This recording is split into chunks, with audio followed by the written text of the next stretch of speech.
So ayun mga kaibigan, ngayon ay share ko lang. Ngayon ay titibagin natin to. Bali, ito, ipapatas natin siya dito. Yan. Itong flooring, titibagin natin yan. Bali, ganun na lang yung level. Yan, para papunta dito sa kwarto.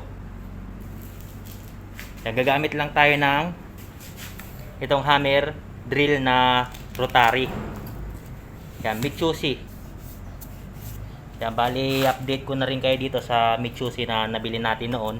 Ito ay matagal na. Yan, hindi pa to na nagloko kahit kailan.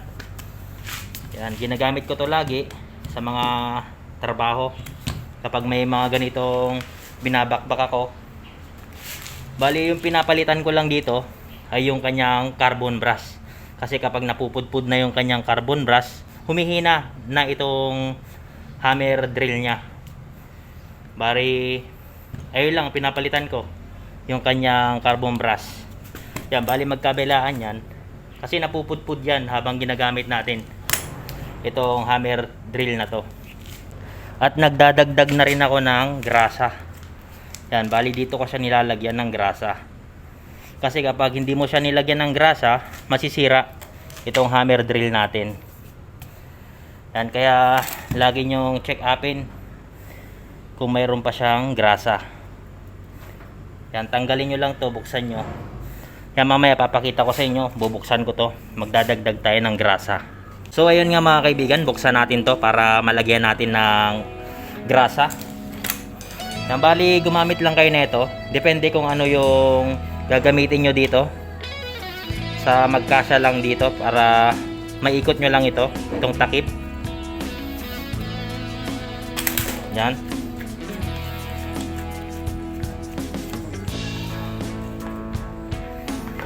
Yan, bali yan. Dito nyo ilalagay yung grasa.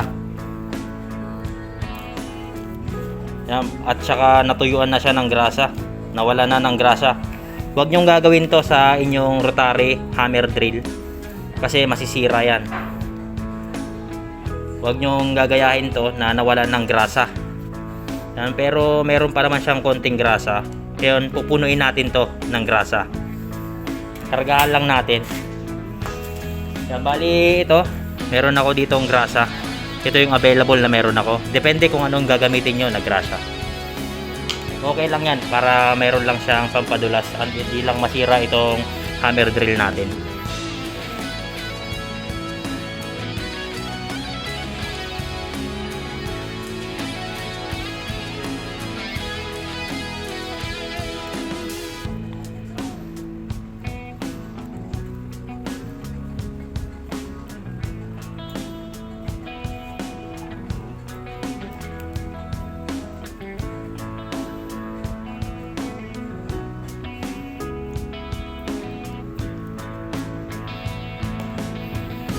Yan, bali okay na yan. Kasi itong grasa mga kaibigan, dito yan, lalabas yan dito. Yan, lumalabas yan dito. Para hindi lang masira dito. Kapag ginagamit natin, lalabas yung grasa dito. Yan, bali okay na yan. Takpan na natin.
Yun mga kaibigan, bali okay na. Natapos na natin na tibagin itong semento.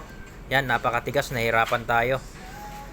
Yan, kung gusto nyo naman na talagang mas malakas na gamitin nyo na pang tibag, bumili kayo ng jackhammer talaga. Kasi ito mga kaibigan, rotary drill, pang maliliitan lang to. Pero ito, ginagamit ko to na pang tibag. Yan, kinakaya naman, kaso nga lang, talagang nahihirapan lang siya. Kasi pang maliitan lang to na hindi katulad nito na talagang napakatigas na semento. Yan, ito yung Mitsubishi. Yan, ayos na ayos naman siyang gamitin. Yan, pang ano lang, pang gamit lang sa trabaho. Yan. Kung gusto nyo na mas malaki, jackhammer talaga ang bilihin nyo. Mga nasa 4,000 yung mga jackhammer na malalaki. Yan, bali ito yung update ko sa Mitsubishi na hammer drill na nabili natin sa online. Yan, napakatagal na to sa akin. Ginagamit ko to kapag nagtatiles ako, nagbabakbak ng electrical. Yan. Kasi napakadali niyang gamitin. Kaysa mag-sinsel pa ako, mamartilyo pa yung kamay natin. Ito, ayos na ayos, napakadaling gamitin. Yan, katulad nito, ginamit ko. Bali yan mga kaibigan, hanggang dito na lang. Hanggang sa muli, God bless and ride safe.